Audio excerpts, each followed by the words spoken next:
우리가 함께 읽어가는 시편 109편의 내용은 다윗의 시 이렇게 표현되어 있습니다. 내용을 따라서 보면 우리가 읽은 대로 우리가 이 내용을 보면 저주시에 해당된다 이렇게 분류합니다. 저주시 우리는 상당히 낯설죠. 그러나 시편에는 이런 저주시도 있다 하는 사실을 보게 됩니다. 이 내용이 우리에게 어떤 내용들을 기억하게 해주느냐, 하나님의 심판과 구원을 강구하는 내용으로 우리에게 주어지고 있다 하는 겁니다. 하나님의 심판은 그분의 공의로우심을 따라서 악의 세력들을 하나님이 끊어달라라고 하는 강구의 내용이요, 하나님께서 구원해달라라고 하는 것은 그의 사랑과 그의 인자에 호소하여서 자기 백성들을 위경 가운데서 건져달라라고 기도하는 내용입니다.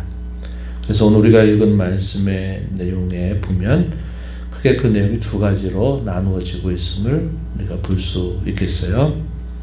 1절부터 20절까지의 내용에서는 악의 세력을 끊어달라라고 간구하는 내용들이 기록되고, 21절부터 31절까지의 내용에서는 그 대적자들에 둘러싸여 있는 자신을 하나님이 구원해달라, 하나님의 변함없는 사랑 곧 인자를 따라서 하나님이 자신을 구원해달라고 기도하는 내용이 대조를 이루고 있다 하겠습니다. 다윗이 살았던 삶의 내용들을 우리가 한번 떠올려 본다면 다윗이 이러한 기도를 올렸다는 것이 우리가 충분히 납득이 되고 이해할 만합니다. 그가 무고하게 까닭 없이 잘못한 일이 없이 동족들로부터 많은 고난과 시련과 박해를 당하는 삶을 상당히 오랜 시간을 그가 지냈다는 것을 우리가 떠올려 볼 수 있죠. 기름 부음을 받고 나서도 10여 년 세월 동안 자신을 처음에는 사랑했지만 자신을 결국 미워하고 시기했던 사울이 계속적으로 이 다윗을 따라다니면서 그를 죽이려고 하는 그런 위협을 늘 당하며 삽니다. 그러나 다윗은 자신에게 무엇인가 심판할 수 있는 기회가 주어졌다 그래서 그것을 자기가 감행하는 게 아니라 그런 모든 것들을 하나님의 손에 맡겨드리는 겁니다. 그가 훗날의 왕이 돼서 이스라엘을 다스리고 나서 또 그가 인생의 말년에 또 큰 시련을 겪죠. 그 시련은 뭡니까? 자기가 사랑했던 아들 압살롬에 의한 반역으로 말미암아 또 힘겨운 시간들을 이렇게 보내는 경우들이 있었어요. 물론 그런 경우에는 원인적으로 따져 들어가게 되면 자식들 간의 이런 암살, 죽임 이런 것들이 있게 될 때 다윗이 조금 더 적극적으로 잘 처신했더라면 하는 아쉬움이 남긴 하지만, 그러나 압살롬이 이렇게 반역을 꾀했던 것은 결코 그가 하나님 앞에 행하는 일이 아니고 부모를 향해서 할 수 있는 일도 아니었습니다. 그래서 그가 그런 반역을 당할 때에도 전쟁하는 방법을 택하지 않고 하나님의 손에 맡겨드리면서 오히려 피신하는 그런 과정을 택하게 되고, 그런 과정에서 그를 조롱하고 그를 멸시하는 자들이 얼마나 다윗을 힘겹게 했는지 몰라요. 그런 일들을 우리가 떠올려 본다면 그가 이러한 강구의 내용들을 하나님 앞에 많이 기도했겠다, 이것을 우리가 충분히 이해할 수 있다 하는 것입니다. 그래서 저주한다, 저주시다 그래서 아무나 내가 미운 사람 다 이렇게 저주하라 하는 그런 의미가 아닙니다. 그리고 여기서 우리가 이런 시를 이해할 때 중요한 것은 다윗이 지금 어디에 서 있냐 하는 거예요.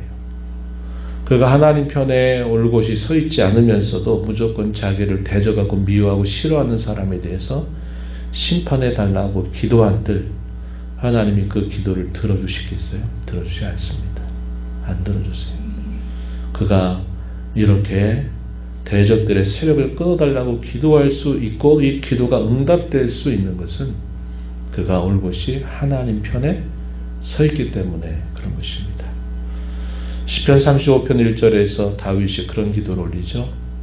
하나님, 나와 다투는 자와 다투시고 나를 대적하는 자와 싸우소서, 이렇게 기도를 합니다. 다윗이 전적으로 그가 어디에 서려고 했느냐? 하나님 안에, 그의 말씀 안에 서려고 하는 그의 태도와 중심과 삶이 거기에 있기 때문에 나와 다투는 자와 하나님이 다투어 주시고 나와 싸우는 자와 싸워달라고 기도할 수 있는 겁니다. 그래서 이러한 중요한 전제를 우리가 염두에 두면서 이러한 기도 혹은 이러한 시편의 내용을 우리가 이해하는 것이 중요하겠다, 이렇게 여러분들이 아시고 오늘 시편을 함께 읽으면 큰 유익이 될 것입니다.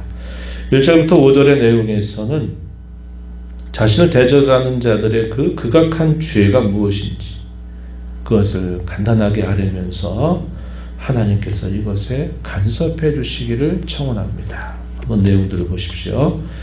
그들의 죄악에 대해서 이렇게 말합니다. 2절에 보면 그들이 악한 일과 거짓된 입을 열어 나를 치며 속이는 혀로 내게 말하고 미워하는 말로 나를 두르고 까닭없이 나를 공격합니다. 이렇게 고백을 했습니다. 까닭없이라는 말은 무고하다 이 말이죠.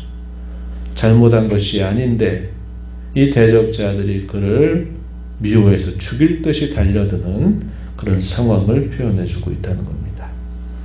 이런 다윗의 기도는 하나님의 면전에서 혹은 하나님의 법정에서 하나님 앞에 아뢰는 그의 모습이죠.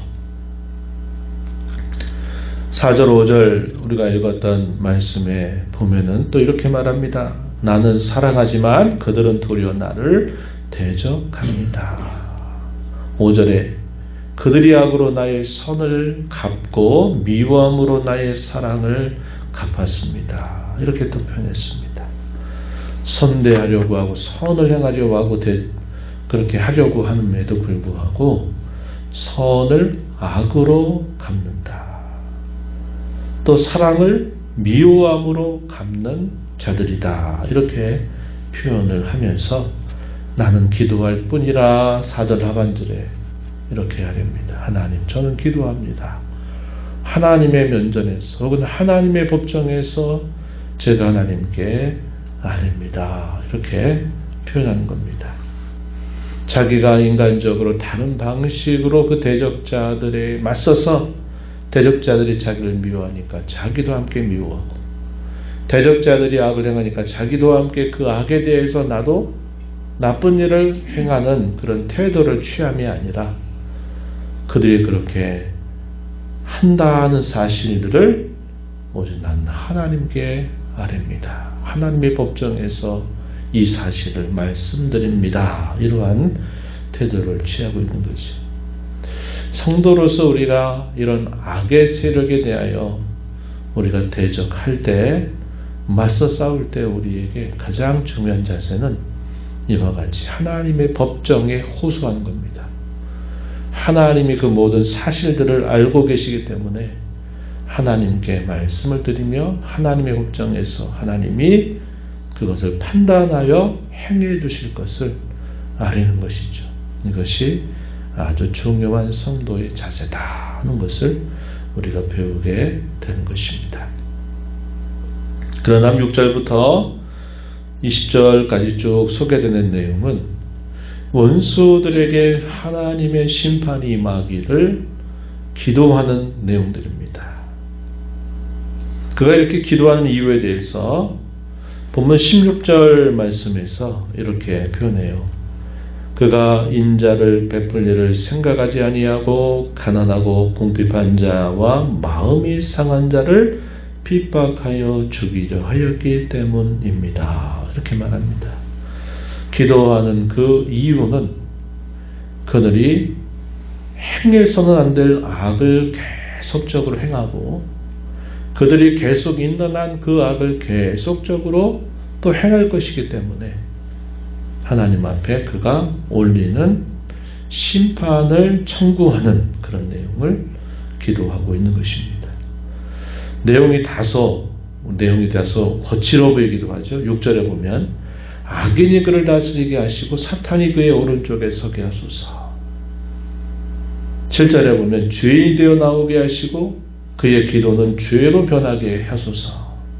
8절에는 그의 연수를 짧게 하시고 그가 가지고 있는 직분을 타인이 빼앗게 해달라 이렇게 말합니다. 이 내용이 신약에 오면은 유다가 예수님을 배반해서 그 빈자리, 자살로 끝내버린 그 빈자리를 이제 사도 한 명을 다시 세우는 그런 내용일 때 이 구절이 인용이 되기도 하죠. 9절에 가면 그의 자녀들은 구하가 되고 그의 아내는 과부가 되게 해달라고. 10절에서는 그의 자녀들은 유리하며 구걸하고 피로먹게 해달라고 기도합니다. 인자가 베풀 자가 없게 해달라고, 그의 고아에게 은혜를 베풀 자도 없게 해달라고, 그의 자손이 끊어지고 후대에 그의 이름이 지워지게 해달라라고 이렇게 간구를 올립니다. 그래서 11절 또 해서 15절까지 쭉 소개하고 기도하는 내용은 그들의 모든 세력이 끊어지게 해달라, 악을 행하는 이 세력이 끊어지게 해달라고 하나님 앞에 심판을 기도하는 그런 내용들이 소개가 되고 있다 하는 것이고, 17절 이하에서 또 이렇게 말합니다. 저주하기를 좋아하더니 저주가 자기에게 임하고 축복하기를 기뻐하지 않더니 복이 그를 멀리 떠나게 되었다고. 저주하는 것을 옷 입듯이, 마치 옷 갈아입듯이 그렇게 저주하는 걸 좋아하더니 저주가 물같이 그의 몸속으로 들어가며 기름같이 그의 뼛속으로 들어갔다고 그가 이렇게 아뢰고 있는 겁니다. 그래서 남을 저주한 만큼 결국 자신들이 그 저주를 받게 해달라라고 하는 여호와께서 보응해 주시기를 간구하는 내용들을 계속 하나님께 아뢰고 있다는 것이죠. 반면에 21절 이하에 가게 되면 대적자들로 인해서 그가 참 어려운 그런 상황 속에서 하나님이 인자하심을 따라서 자신을 건져주시기를 간절하게 구합니다.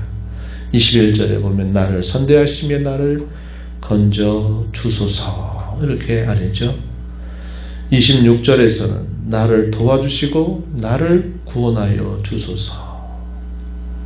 하나님이 나를 도우시며 구원하시는 것을 그들이 보고 깨닫게 해주소서, 알게 해주소서라고 27절에 기도를 올립니다. 그들은 저주하여도 주께서 내게 복을 달라고 아뢰죠. 또 하나님께서 베풀어 주실 그 구원을 기대하면서 감사와 찬양하기를 다짐하고 결심하는 그의 모습이 마지막 부분에 소개되기도 합니다.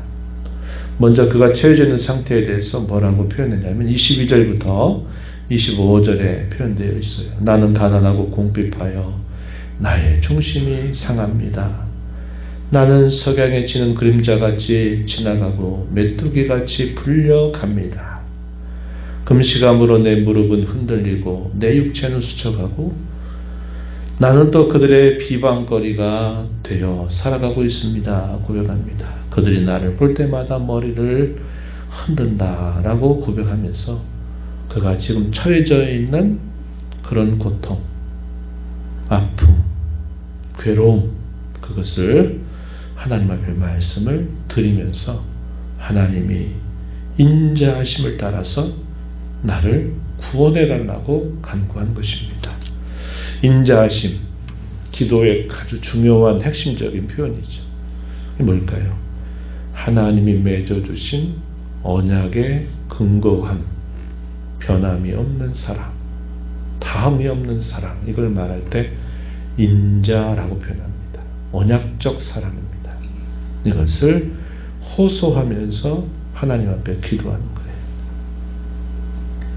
구원의 근거, 하나님을 건져달라고 하는 근거는 내가 하나님 앞에 이렇게 잘하기 때문에, 내가 하나님 앞에 그럴 만한 것을 지금까지 해왔기 때문에 라고 말하는 게 아니고, 내가 하나님 앞에 이렇게 긍휼히 여겨주셔서 구원해 주시기를 간구하는 근거는 오직 하나님의 변함없는 약속에 근거한 사랑에 호소한다 하는 겁니다.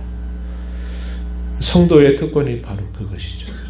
우리가 하나님 앞에 행한 것을 근거 삼아서 무엇을 요청할 만한 자격을 갖추지 못하지만 하나님께서 그의 유일하신 아들을 아낌없이 내어주실 그 대속의 공로에 의지해서 그의 인자하심을 호소하면서 구원을 강구할 수 있다 하는 것이 우리 성도가 갖는 놀라운 특권입니다. 다윗이 지금 하나님의 인자를 따라서 자신을 구해달라 이렇게 기도하고 하나님께서 행해 주실 그 일을 확신하면서 이렇게 다짐하는 겁니다. 30절 보시면 내가 입으로 여호와께 크게 감사하며 많은 사람 중에서 찬송하리니 그가 궁핍한 자의 오른쪽에 서사 그의 영혼을 심판하려 하는 자들에게서 구원하실 것임이로다. 구원하실 것임이로다. 이게 무슨 말입니까?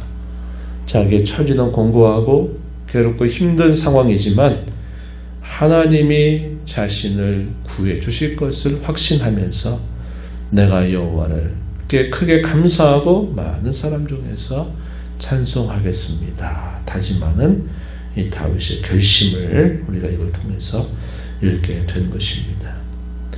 오늘 우리가 이 시편을 살펴보면서 오늘 우리가 이 땅에 살아가는 동안 우리가 꼭 마음에 간직하면서 살아갈 중요한 내용들이 있어요. 첫 번째는 우리가 이 땅에 살아가는 동안 영적인 전쟁을 계속 수행하면서 살고 있다는 사실을 기억해야 되고, 그럼 우리의 싸움의 대상이 무엇인지 그것을 잘 분별하는 자세를 가져야 한다는 겁니다. 우리 내게 싸움의 대상을 되게 착각하고 오판하다가 엉뚱한 일을 행할 때가 많아요. 어떤 경우입니까? 사람에 대한 미움, 사람에 대한 싫음, 사람에 대한 싸움으로 이것이 되면 그 싸움에서 이미 패배할 수밖에 없다 하는 것을 우리가 기억해야 합니다.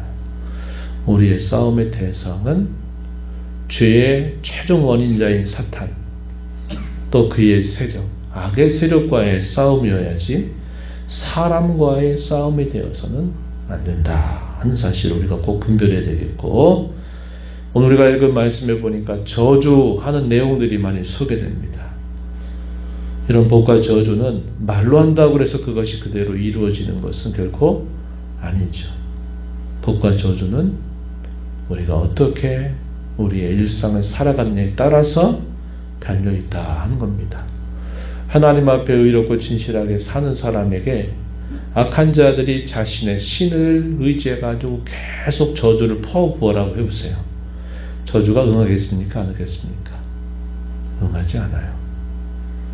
말로 아무리 저주한다 해도 저주가 응하지 않아요. 또 악한 일을 계속 꾀하고 사는 사람들에게 복을 또 이야기해 보세요. 축복한다 그래도 그 악한 삶에서 돌이키지 않는 한 그는 그 복을 누릴 수 없게 되는 것입니다. 그래서 중요한 것은 복과 저주는 말로 이루어지는 것이 아니라 그것은 내가 어떠한 삶을 살아가느냐에 달려있다 하는 사실을 기억하고, 우리 성도는 성도답게 하나님 앞에 옳고 진실하고 의롭게 살아가는 삶에 힘써야 된다 하는 사실이고, 우리가 처음에 살펴본 것처럼 다윗이 자기의 원수를 심판해달라라고 하는 것은 다윗의 삶이 지금 하나님과 하나가 되어 있는 연합된 삶을 살고 있다 하는 것을 보여주고 있듯이 우리의 원수가 곧 하나님의 원수가 되게 하는 삶, 하나님의 원수가 우리 자신의 원수가 되게 하는 삶을 살아가는 것이 우리가 대단히 중요하고 영적인 전쟁에서 승리하는 아주 중요한 근거가 된다. 이것을 우리 마음에 새기면서 이 하루 남은 삶을 주 앞에 살아가는 우리 모두가 되기를 진심으로 바랍니다.